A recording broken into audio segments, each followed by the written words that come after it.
ओम शांति। संपूर्ण पवित्रता की अव्यक्तवाणी को कंटिन्यू करते हैं।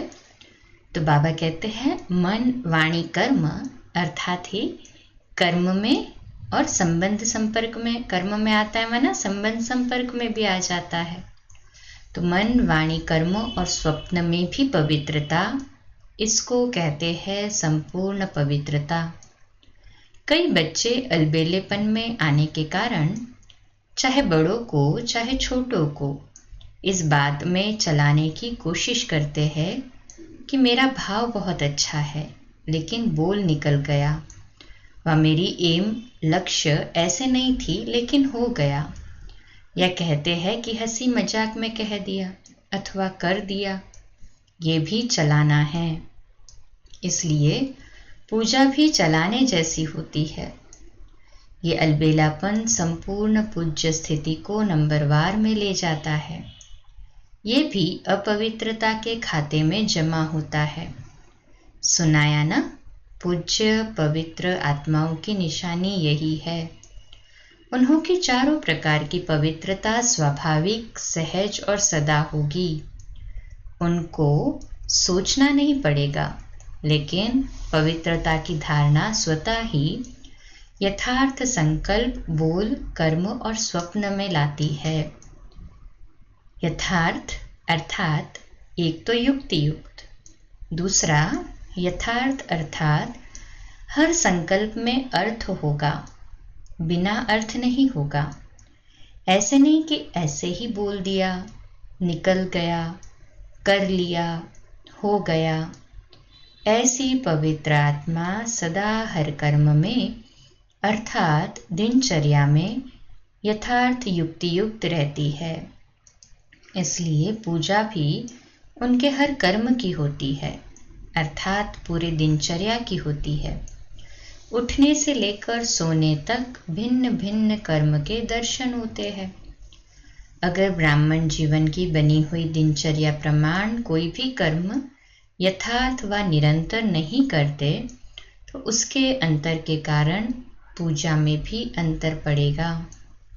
मानो कोई अमृत वेले उठने की दिनचर्या में विधि पूर्वक नहीं चलते तो पूजा में भी उनके पुजारी भी उस विधि में नीचे ऊपर करते, अर्थात पुजारी भी समय पर उठकर पूजा नहीं करेगा, जब आया तब कर लेगा, अथवा अमृत वेले जागृत स्थिति में अनुभव नहीं करते।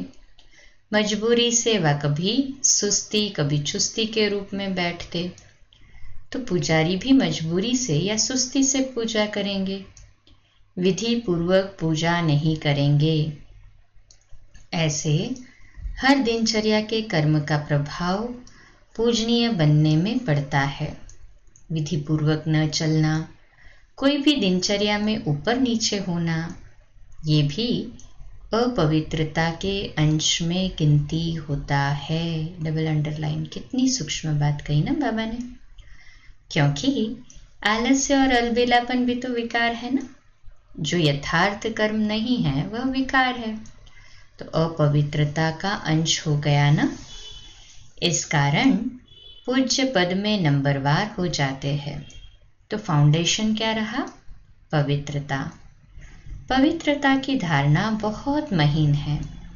पवित्रता के आधार पर ही कर्म की विधि और गति का आधार है। पवित्रता सिर्फ मोटी बात नहीं है।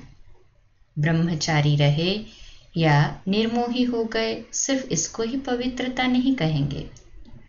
पवित्रता ब्राह्मण जीवन का श्रृंगार है। तो हर समय पवित्रता के श्रृंगार की अनुभूति चेहरे से, चलन से औरों को हो। दृष्टि में, मुख में, हाथों में, पाँव में सदा पवित्रता का श्रृंगार प्रत्यक्ष हो। कोई भी चेहरे तरफ देखे तो फीचर्स से उन्हें पवित्रता अनुभव हो। जैसे और प्रकार के फीचर्स वर्णन करते हैं, वैसे ये वर्णन करे कि इनके फीचर्स से पवित्रता दिखाई देती है। नैनों में पवित्रता की झलक है, मुख पर पवित्रता की मुस्कुराहट है, और कोई बात उन्हें नजर न आए। इसको कहते हैं पवित्रता के श्रृंगार से श्रृंगारी हुई मूर्त। समझा? पवित्रता की तो और भी बहुत गुह्यता है, वह फिर सुनाते रहेंगे। जैसे कर्मों की गति गहन है, पवित्रता की परिभाषा भी बड़ी गुह्य है और पवित्रता ही फाउंडेशन है। अच्छा, आज गुजरात आया है। गुजरात वाले सदा हल्के बन नाचते और गाते हैं, चाहे शरीर में कितने भी भारी हो, लेकिन हल्के बन नाचते हैं, गरबा करते हैं। तो गुजरात की विशेषता है सदा हल्का रहना, सदा खुशी में नाचते रहना और बाप के व अपने प्राप्तियों के गीत गाते रहना। बचपन से ही नाचते गाते अच्छा है। ब्राह्मण जीवन में क्या करते हो? ब्राह्मण जीवन अर्थात मौजों की जीवन। गरबा रास करते हो तो मौज में आ जाते हो ना। अगर मौज में न आए तो ज्यादा कर नहीं सकेंगे। मौज मस्ती में थकावट नहीं होती है, अथक बन जाते हैं। तो ब्राह्मण जीवन अर्थात मौज में रहने की जीवन, वह है स्थूल मौज और ब्राह्मण जीवन की है मन की मौज। सदा मन मौज में नाचता और गाता रहे। वह लोग हल्के बन नाचने गाने के अभ्यासी है, तो इन्हों को ब्राह्मण जीवन में भी डबल लाइट अर्थात ही हल्का बनने में मुश्किल नहीं होती है। तो गुजरात अर्थात सदा हल्के रहने के अभ्यासी कहो, वरदानी कहो।